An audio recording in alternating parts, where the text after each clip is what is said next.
జై విహారీకి స్వాగతం. 10వ తరగతి విద్యార్థులకు అభినందనలు. నేటి నుంచి తెలుగు పాఠ్య పుస్తకమునందు ఉన్న రామాయణమును కథల రూపంలో విందామా? వాల్మీకి మహర్షి ఆశ్రమం తమసా నది అనే నది ఒడ్డున ఉన్నది. ఆయన గొప్ప మహర్షి, తపస్సంపన్నుడు. ఆయనకు ఎంతోమంది శిష్యులు ఉండేవారు. అందులో ముఖ్యుడు భరద్వాజుడు. గురువుగారంటే భరద్వాజునికి ఎంతో ప్రేమ. ఆయనను విడిచి ఒక్క క్షణం కూడా ఉండేవాడు కాదు. వాల్మీకి కూడా భరద్వాజుని పుత్రవాత్సల్యంతో చూసేవాడు. గురువుగారి ఆంతర్యాన్ని తెలుసుకొని సంచరించేవాడు భరద్వాజుడు. వాల్మీకి కూడా శిష్యుని అభిమతాన్ని గుర్తించి విజ్ఞాన విద్యా బోధన చేస్తూ ఉండేవాడు. గురు శిష్యుల అనుబంధం మధురాతి మధురం. ఆశ్రమ ఆచారాలు, కట్టుబాట్లు చాలా కఠినంగా ఉండేవి. ఆ విధంగానే శిష్యకోటి నడుచుకునేవారు.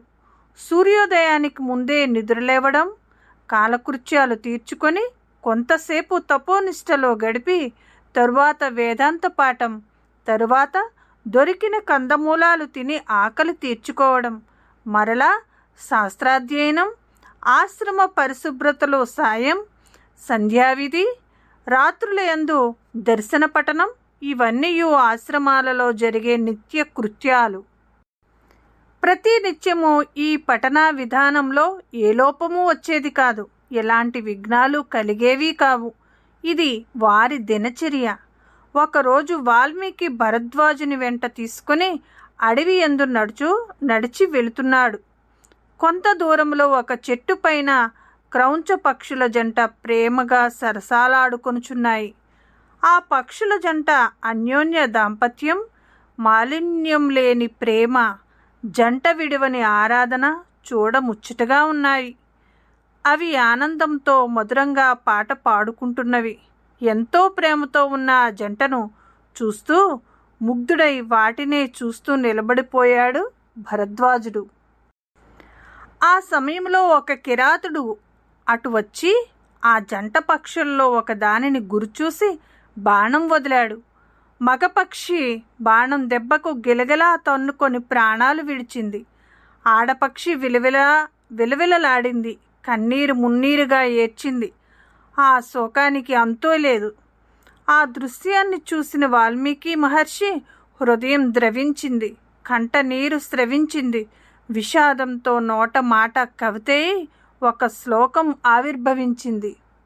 మా నిషాద ప్రతిష్ఠాంత్వం ఆగమ శాశ్వతీ సమాః యత్రౌచ మిథునాదేకం అవధి కామమోహిత. మహర్షి నోటి వెంట ఈ మాటలు వెలువడిన వెంటనే బోయవాడు మరణించాడు. అది అక్షరశక్తి శబ్దసరంగా మారి బోయవాడికి తగిలాయి. మరణం ప్రాప్తించింది. త్రికణ శుద్ధి గల మహర్షుల మాట వేదబాట. ఈ శ్లోకంలో 2 అర్థాలు ఉన్నవి. ఒకటి బాహ్యార్థం, రెండవది అంతరార్థం. ఓ కిరాతుడా, మన్మథ క్రీడా పారవస్యంతోనున్న క్రౌంచ పక్షుల జంటలో ఒకదానిని చంపినావు కనుక నీవు మరణించదవు అన్నాడు. ఇది బాహ్యార్థం. రెండవది కామమోహితుడై స్వైర విహారం చేసిన ఒక అధముణ్ణి వధించావు కనుక శ్రీమన్నారాయణ స్వరూపుడవై శ్రీరామచంద్ర నీకు శుభం కలుగగలదు. ఇది రామాయణార్థం. అదియే పరమార్థం. ఈ విధంగా ఆ మహర్షి నోటి నుండి వెలువడిన శ్లోకంలో 2 అర్థాలు ఇమిడ్చాడు. ఒకటి బోయవాడికి శాపం, రెండవది శ్రీరామునికి ప్రశంసా వరం. ఈ విధమైన మాటలు తన నోట రాగానే ఏమిటి ఇలా జరిగింది అని దానిని మరలా మననం చేసుకుంటూ ముందుకు అడుగు వేయబోయాడు. అంతలో అక్కడికి త్రిలోక సంచారి అయిన నారదుడు నారాయణ అంటూ ప్రత్యక్షమయ్యాడు. వాల్మీకి మహర్షికి నమస్కరించి అప్పుడు నారదుడు ఈ విధంగా అన్నాడు. మహర్షి, నీవు సహృదయుడవై పలికిన శ్లోకం ఒక మహాయజ్ఞానికి నాంది కాగలదు. 4 పాదాలు గల ఒక శ్లోకం చెప్పి యజ్ఞకర్తవయ్యావు నీవు. అట్లే ఆదికవి నీవే, కవులలో మొదటివాడవు నీవే. ఇక ఆలస్యం చేయక శ్రీరామచంద్రమూర్తి దివ్యగాథ రామకథను వ్రాయి. అది త్రిలోక పూజితమవుతుంది. మానవలోకంలో మనుషులు ఉన్నంతకాలం, నీరు, ఎండ, గాలి, వెలుతురు ఉన్నంతకాలం, సముద్రాలు, కొండలు ఉన్నంతకాలం ఆ కథ అజరామరంగా వెలుగొందుతుంది. ఆ గ్రంథం అందరి చేత అన్ని కాలాల వారు కూడా పారాయణం చేసే ఆది కావ్యమై విరాజిల్లుతుంది. బ్రహ్మ ఆదేశానుసారం రామాయణ రచనకు శ్రీకారం చుట్టాడు వాల్మీకి మహర్షి. అయోధ్య నగరం సరయూ నదీ తీరంలో కోసల అనే సుప్రసిద్ధ దేశం ఉంది. అందులోనే అయోధ్య అనే మహానగరం. అయోధ్య అంటే యోధులకు జయించడానికి శక్యం కానిది. మునువు దీన్ని నిర్మించాడు. కోసల దేశాన్ని దశరథ మహారాజు పరిపాలిస్తున్నాడు.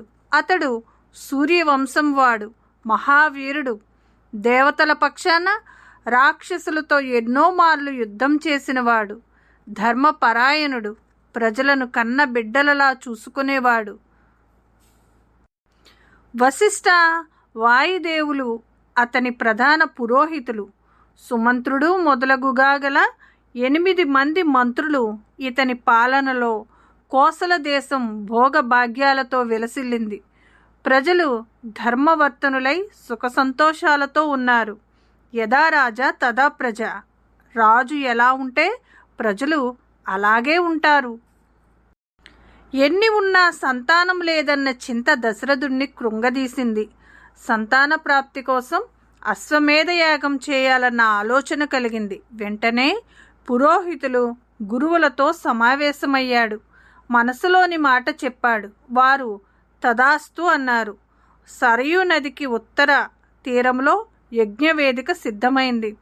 మంత్రి, సారథి అయిన సుమంత్రుడు ఈ యాగానికి ఋష్యశృంగ మహర్షిని ఆహ్వానిస్తే ఫలవంతమవుతుందని సూచించాడు. ఋష్యశృంగుడు విభాండక మహర్షి కుమారుడు, నిష్ఠాగరిష్ఠుడు. అతని ఎక్కడ ఉంటే అక్కడ వానలు బాగా కురుస్తాయి. దశరథుని ఆజ్ఞ మేరకు ఋష్యశృంగుడిని సగౌరవంగా తోడ్కొని వచ్చారు. 3 రోజుల పాటు అశ్వమేధ యాగం శాస్త్రోక్తంగా నిర్వహించారు. తరువాత దశరథుడు ఋష్యశృంగునితో పుత్రప్రాప్తి కోసం చేయవలసిన కత్రువును గురించి అడిగాడు. ఆ భారాన్ని ఋష్యశృంగునిపైనే ఉంచాడు. దశరథుని అభ్యర్థనను మన్నించి పుత్రకామేష్టి యాగాన్ని ప్రారంభించాడు. హవిస్సులు అందుకోవడానికి బ్రహ్మాది దేవతలు, గంధర్వులు, సిద్ధులు, మహర్షులు యజ్ఞశాలలో ప్రత్యక్షమయ్యారు. అదే సమయంలో దేవతలందరూ బ్రహ్మను చేరి తమ గోడు వెళ్ళబోసుకున్నారు. రావణాసురుడు బ్రహ్మ వరప్రభావం చేత విర్రవీగుతూ తమను చిత్రహింసలకు గురిచేస్తున్నాడన్నారు. ముల్లోకాలను బాధించడమే కాక ఇంద్రుణ్ణి సైతం రాజ్యభ్రష్టుణ్ణి చేయడానికి పూనుకున్నాడని తెలిపారు. అతని దుండగాలకు అంతే లేదన్నారు. ఋషులు, యక్షగంధర్వులు మాట అటుంచి అతని భయంతో సూర్యుడు, సముద్రుడు, వాయువు కూడా తమ సహజ స్థితిని ప్రకటించలేకపోతున్నారని వాపోయారు. అతని పేడ విరగడయ్యే ఆలోచనను బ్రహ్మనే చెప్పమని వేడుకున్నారు. బ్రహ్మదేవతలతో రావణుడు గంధర్వ, యక్ష, దేవ, దానవుల చేత మరణము లేకుండా నన్ను వరం కోరాడు. మానవుల పట్ల అతనికి చులకన భావం, అందుకే వారి గురించి ప్రస్తావించలేదు. కనుక మానవుని చేతిలోనే రావణునికి మరణం ఉందని అన్నాడు. ఇంతలో శ్రీ మహావిష్ణువు శంఖచక్ర గదాధారి అయి వచ్చాడు. దేవతలు ఆ దేవదేవుణ్ణి అనేక విధాలుగా స్తుతించారు. వరగర్వం చేత కన్ను మిన్నుగానక ప్రవర్తిస్తున్న రావణుణ్ణి సంహరించడానికి మానవుడిగా అవతరించమని అభ్యర్థించారు. దశరథ మహారాజు గారి 3 భార్యలకు 4 రూపాల్లో పుత్రుడవు కమ్మని ప్రాధేయపడ్డారు. అభయమిచ్చాడు ఆశ్రిత వత్సలుడు. అందరి పూజలందుకొని అంతర్ధానమయ్యాడు. మిగిలిన భాగాన్ని తరువాత వచ్చే భాగంలో విందామా?